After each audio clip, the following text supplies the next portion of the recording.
Greetings.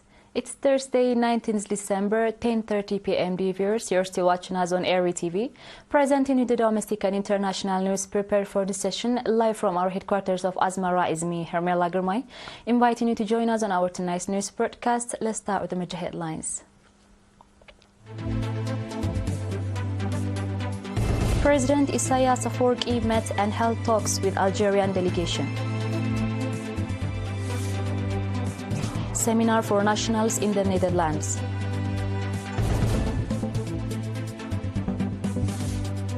China and India resume high-level talks to ease dispute over Himalayan border.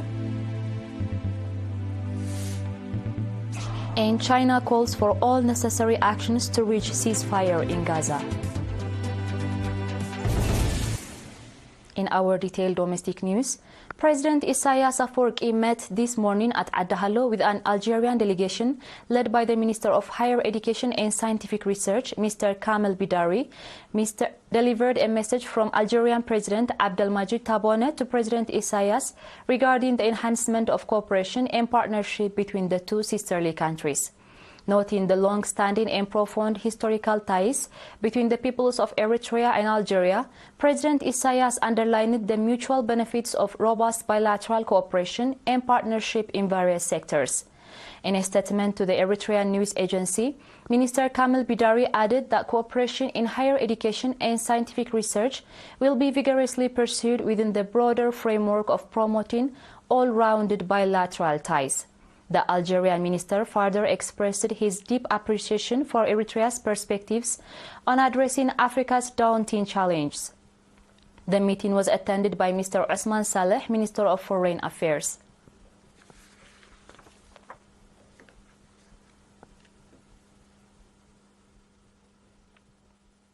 In other news, Mr. Negasi Kassa, Eritrea's ambassador to the European Union and Benelux countries, conducted a seminar for nationals residing in the Dutch countries of Amersfoort, Amsterdam and Zwolle. The seminar focused on the objective situation in the homeland and the role of the fourth front in national affairs.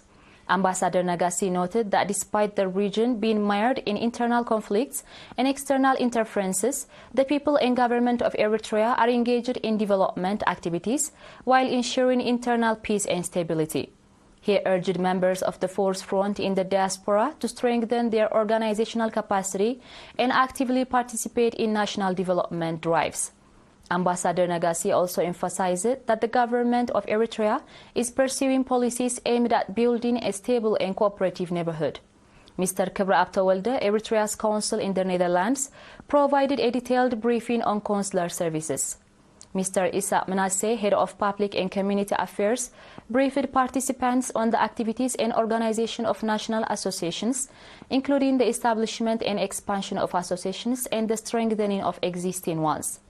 In a related event, the Swedish branch of the National Association of Eritrean War Disabled Veterans organized events in Stockholm, Gothenburg and Örebro in connection with the International Day of Persons with Disabilities, 3rd December.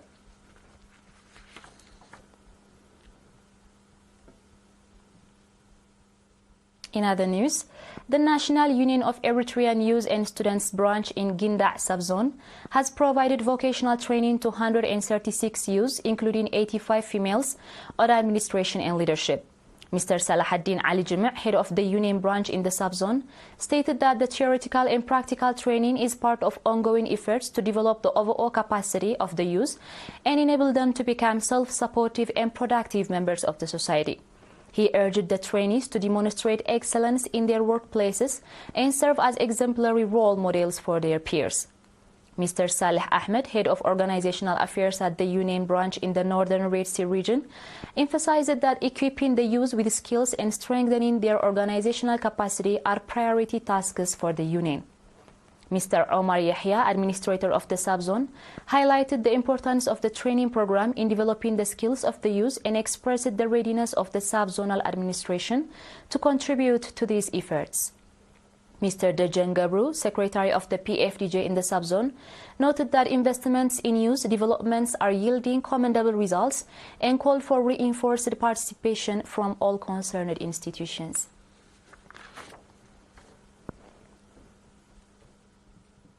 Dear viewers, do stay tuned for our international news right after the short break.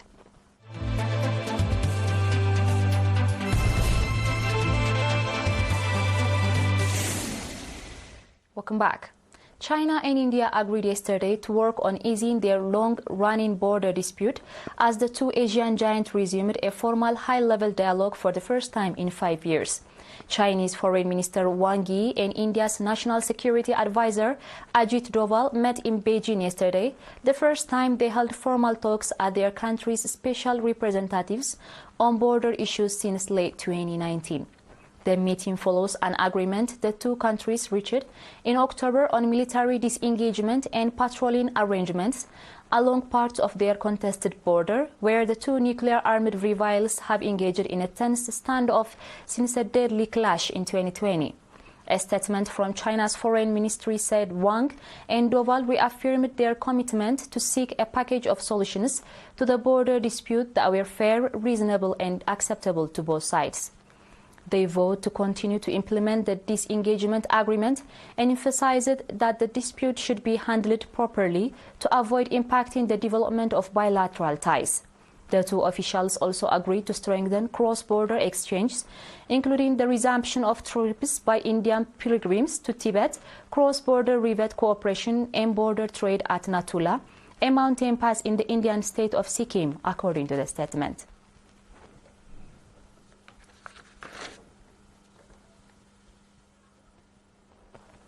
In our final international news, China yesterday called for all necessary actions to reach a ceasefire in the Gaza Strip and emphasized that the two-state solution is the only viable way to solve the Palestinian question. The UN Security Council held a meeting on the situation of Palestine-Israel conflict at the UN headquarters in New York yesterday. Speaking at the meeting, China's Deputy Permanent Representative to the United Nations, Geng Shuang, said that more than 2 million people in Gaza are still suffering from war, hunger, diseases and severe cold, and the international community is expected to bring them the dawn of peace at an early date. The UN Security Council has made tremendous efforts to promote a ceasefire and stop the violence and alleviate the disaster. However, due to a permanent member's repeated obstruction, the Security Council's response to the Palestine-Israel issue has caused deep disappointment to the international community, Geng stated. Geng stressed that case-by-case crisis management model cannot prevent a vicious cycle of conflict and turmoil. Only a comprehensive, just and lasting solution to the Palestinian issue can bring true and lasting peace between Palestine and Israel and open a new chapter of peace and stability in the Middle East, he said.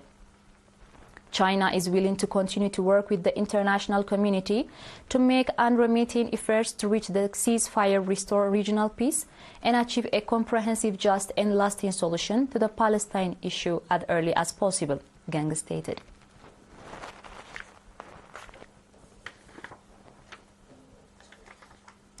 Dear viewers, we are done with the news prepared for this session, and now a quick recap of the major headlines.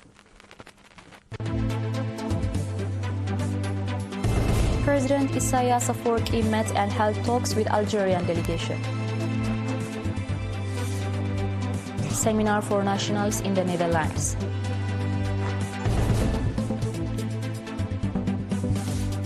China and India resume high-level talks to ease dispute over Himalayan border. Again, China calls for all necessary actions to reach ceasefire in Gaza. Dear viewers, that was all for tonight. Thank you for joining us and have a blessed one.